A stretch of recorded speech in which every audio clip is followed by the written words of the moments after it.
Baik, untuk memenuhi tanggung jawab saya sebagai mahasiswa, makanya saya membuat presentasi ini sebagai suatu bentuk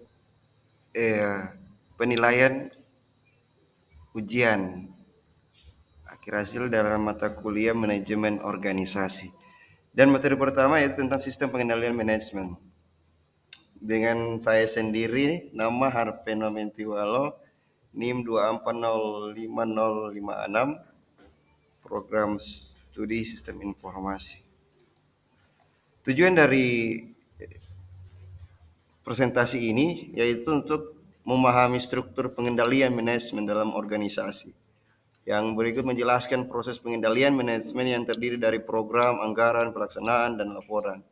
Lalu memberikan contoh penerapan nyata pengendalian manajemen seperti perhitungan ROI atau laporan pertanggungjawaban, menyampaikan kesimpulan dan rekomendasi untuk membangun komunikasi yang efektif dan pengendalian yang efisien.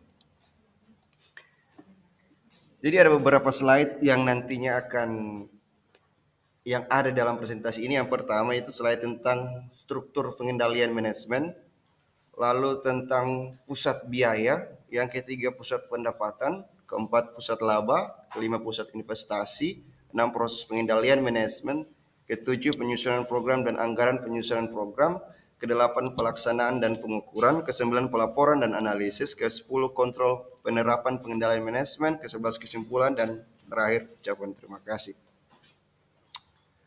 Dan semua materi yang dibahas di sini itu diambil dari materi yang telah dikirimkan oleh dosen. Masuk dalam slide pertama itu tentang struktur pengendalian manajemen. Sistem pengendalian manajemen terdiri dari beberapa bagian yang saling terkait untuk memastikan tujuan organisasi itu tercapai. Seperti kita tahu bahwa suatu organisasi itu adalah suatu kumpulan orang yang memiliki visi yang sama sehingga menyelesaikan misi-misi bersamaan. Lalu komponen struktur pengendalian manajemen itu apa saja? Yang pertama itu tentang pusat biaya. Menilai prestasi berdasarkan biaya yang dikeluarkan oleh unit yang dipimpin. Yang berikut pusat pendapatan. Menilai presentasi berdasarkan pendapatan yang dihasilkan oleh unit tersebut. Lalu pusat laba menilai presentasi berdasarkan selisih antara pendapatan dan biaya laba. Dan terakhir pusat investasi menilai prestasi berdasarkan perbandingan antara laba yang dihasilkan dengan investasi yang ditanamkan pada unit tersebut. Mungkin berikut kita akan masuk tentang apa sih itu pusat biaya dan bagaimana pusat pendataan, pusat laba, dan pusat investasi. Yang pertama tentang pusat biaya. Pusat biaya itu unit organisasi yang prestasinya dinilai berdasarkan biaya yang dikeluarkan seperti tadi yang dijelaskan dalam slide sebelumnya. Contohnya Departemen Produksi, bagian SDM, sumber daya manusia, Departemen Keuangan, jenis pusat. Lalu berikut tentang yang tadi dibahas tentang jenis pusat biaya.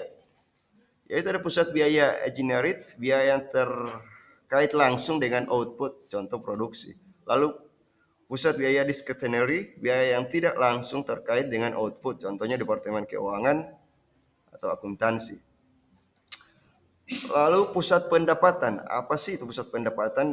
Yang seperti yang dijelaskan pada slide sebelumnya bahwa definisinya unit yang prestasinya dinilai berdasarkan pendapatan yang dihasilkan. Contohnya Departemen Pemasaran yang bertanggung jawab atas penjualan produk dan pendapatan. Lalu pusat laba, yaitu unit yang prestasinya diukur dengan selisih antara pendapatan dan biaya. Contohnya divisi produk, divisi jasa yang menghasilkan pendapatan dan memiliki biaya operasional. Pusat investasi, persentase dinilai dengan perbandingan antara laba yang dihasilkan dengan investasi yang ditanamkan pada pusat tersebut. Contohnya divisi yang memiliki investasi besar. Misalnya divisi pengembangan produk baru atau proyek ekspansi.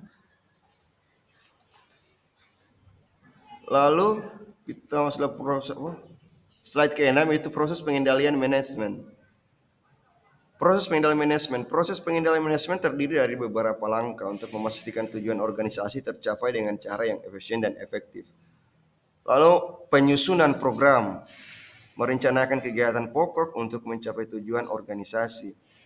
Ketika sudah melakukan penyusunan program, masuk dalam penyusunan anggaran, merencanakan anggaran yang dibutuhkan untuk melaksanakan program, lalu masuk dalam pelaksanaan dan pengukuran, melaksanakan kegiatan sesuai anggaran dan mengukur pencapaiannya.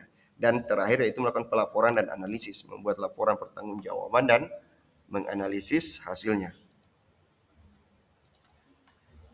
Slide ke-7 yaitu penyusunan program dan anggaran. Penyusunan program menentukan kegiatan yang harus dilakukan untuk mencapai sasaran organisasi, membuat rencana jangka panjang dan jangka pendek untuk mendukung tujuan strategis.